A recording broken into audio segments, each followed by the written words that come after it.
Hablaremos, sin embargo, esta noche del Templo de Jerusalén. El rey David fue un gran rey por distintos motivos. Al parecer, él reunió las funciones reales y sacerdotales. Él creó una capital nacional y religiosa, que fue Jerusalén.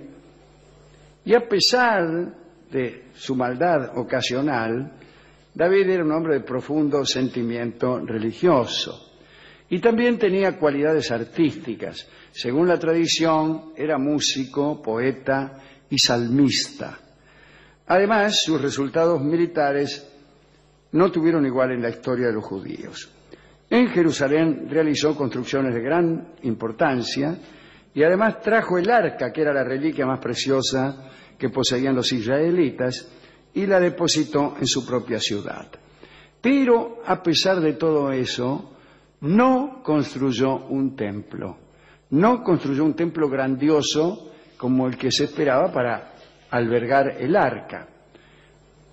Ahora bien, antes de seguir adelante, ¿qué era el arca de la alianza de la que tanto se habla? En verdad, se trataba de un humilde mueble religioso que originalmente contenía el pacto con Dios. Era simplemente un cajón de madera de 1,20 por 75 y falta otra medida. Pero porque si no era un tablón. Si no, ni siquiera era un cajón, sino un dibujo en dos una cartulina era, claro. Señor. No era un objeto del culto que mereciese veneración.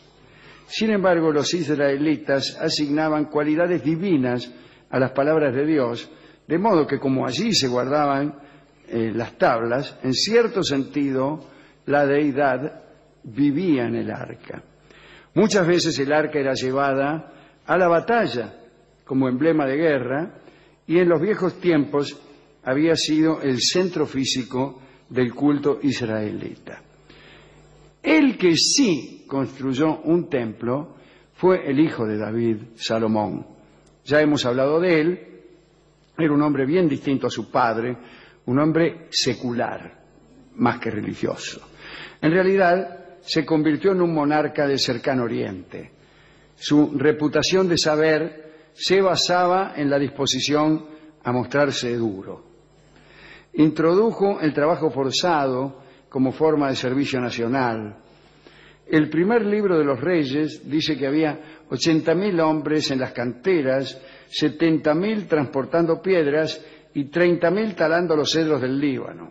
En el orden militar creó un gigantesco ejército de carros. Parece que tenía unos 1.500 vehículos y más de 4.000 caballos. Voltaire afirma que se trata de un número demasiado elevado para un país que no tenía absolutamente ningún camino. Pero Voltaire siempre era malo.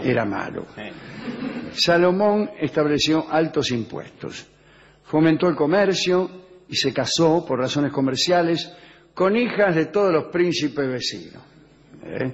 Sin ir más lejos, fue marido de la hija del faraón de Egipto, anfitrión de la famosa reina de Saba, que llegó de Arabia Meridional para promover el tránsito de mirra, incienso y especias.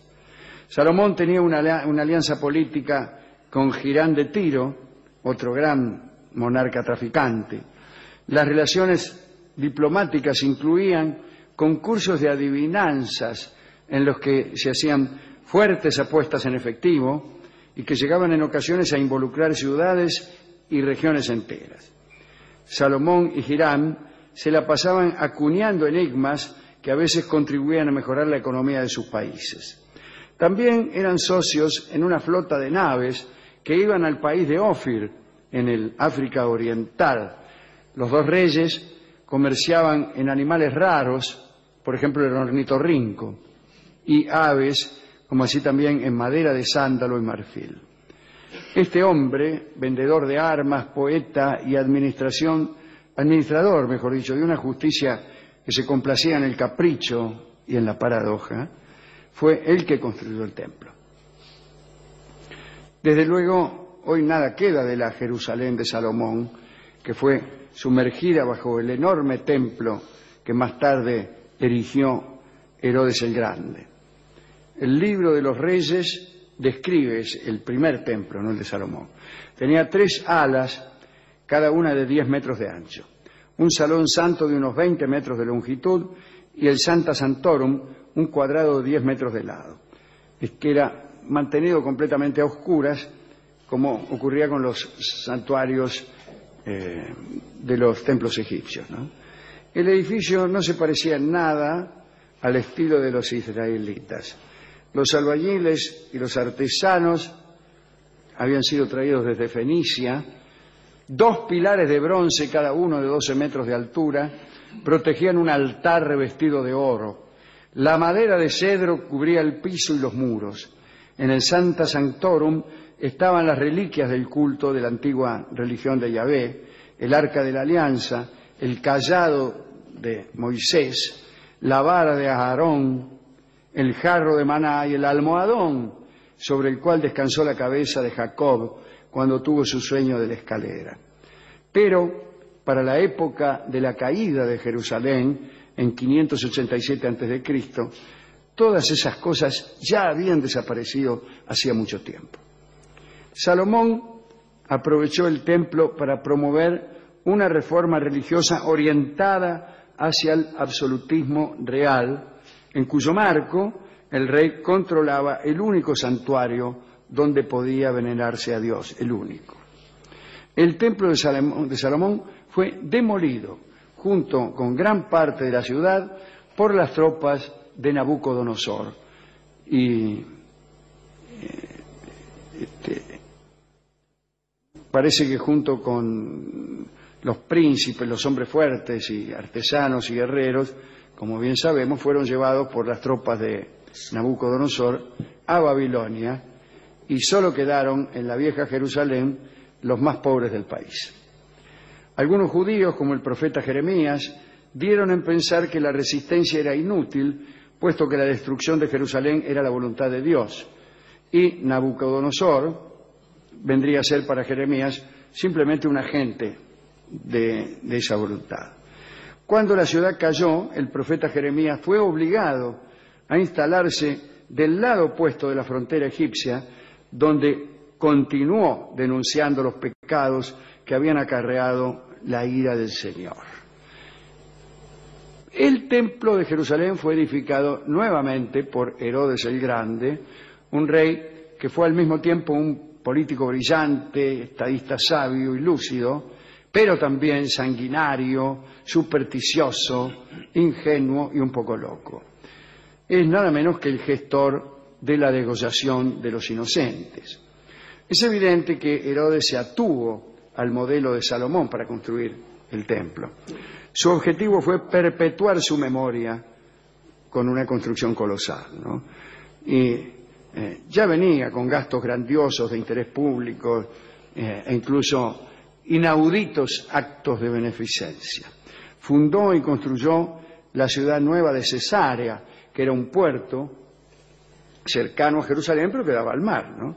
Esta ciudad tenía un anfiteatro donde se celebraban juegos cada 4 años y una gigantesca figura de César, que según dice Flavio Josefo, que era un judío pero ciudadano romano que escribió mucho y fue contemporáneo, ¿no?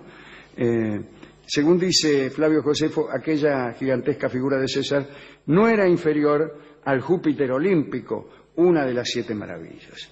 En el año 22 a.C., Herodes convocó a una asamblea nacional y anunció la obra de su vida, la reconstrucción del templo. Para ello hubo que demoler lo poco que quedaba del templo de Salomón, y a construir el templo nuevo exigió 46 años. Y los artesanos continuaron completando las decoraciones y todavía seguían en eso cuando el ejército romano arrasó toda Jerusalén en el año 70, o sea, mucho después.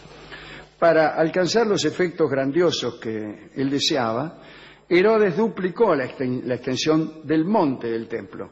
Había muros de sostén, puentes, portones, a los que se accedía por rampas y escaleras.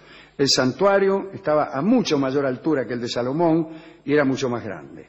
La piedra utilizada era excepcionalmente blanca y brillaba con destellos de oro a la luz del sol. La prodigiosa plataforma tenía una extensión de 17 hectáreas y media y 1.600 metros de perímetro. Las columnas corintias tenían 9 metros de altura y eran tan gruesas que 3 hombres con brazos extendidos apenas si podían abarcarlas. Los peregrinos llegaban por centenares de miles durante las fiestas. El patio exterior estaba abierto a todos y en sus puertas y claustros los cambistas de dinero cambiaban monedas de todo el mundo por los siclos santos que se usaban para pagar las tasas del templo. Y estos hombres, estos cambistas, fueron los que provocaron la furia de Jesús, que los expulsó del templo. Los sacrificios normales eran 2 corderos al alba y otros 2 al atardecer. Los coristas cantaban acompañados por una orquesta. Cada año se consumían 2.700 kilos de incienso. Durante las peregrinaciones, cada peregrino ofrecía por lo menos un sacrificio individual, de modo que miles y miles de animales debían ser muertos en lapsos muy breves. Los judíos de todos los rincones de la diáspora aportaban dinero y vajilla, y el lugar se convirtió en depósito de toda la riqueza judía.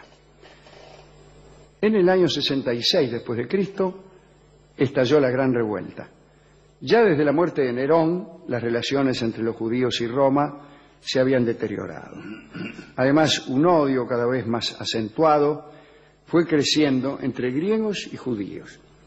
En verdad, los gentiles helenizados eran la élite de Palestina.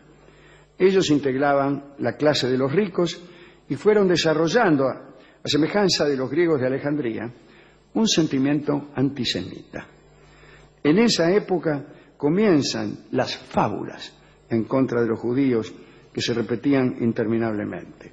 Fábulas que hablaban de adoración a los asnos o sacrificios humanos. También se decía que evitaban la carne de cerdo porque eran propensos a enfermar de lepra. Los romanos, que en principio eran buenos amigos, fueron distanciándose a partir de la adopción del culto al emperador, que los judíos se negaron a adoptar, ¿no? En el año 66, la guarnición romana, mayoritariamente integrada por griegos, fue atacada y masacrada. Había una fortaleza ahí, la fortaleza Antonia debe ser, ¿no? Desde el comienzo, la Gran Revuelta fue una guerra civil y racial entre griegos y judíos, pero fue también una guerra civil entre judíos, porque la clase alta de Jerusalén apareció identificada con los griegos. Vespasiano y después su hijo Tito llegaron desde Roma con 60.000 hombres. Jerusalén cayó, los habitantes fueron vendidos como esclavos, el templo fue destruido y las murallas reducidas a escombros. Hoy solo queda un exiguo fragmento de aquella grandeza, que es el Muro de los Lamentos. Hemos ido a pedir un disco y lo encontramos. Escucharemos un lindo valsecito que se llama Vieja Casa. Después de todo, ¿qué cosa es el templo o era el templo de Jerusalén sino una vieja casa? Y este valsecito lo escucharemos ahora por Edmundo Rivero. La letra no dice casi nada del templo de Jerusalén. No dice nada. Pero eso es un recurso del letrista para quedar bien con el comisario. Canta Vieja Casa Edmundo Rivero.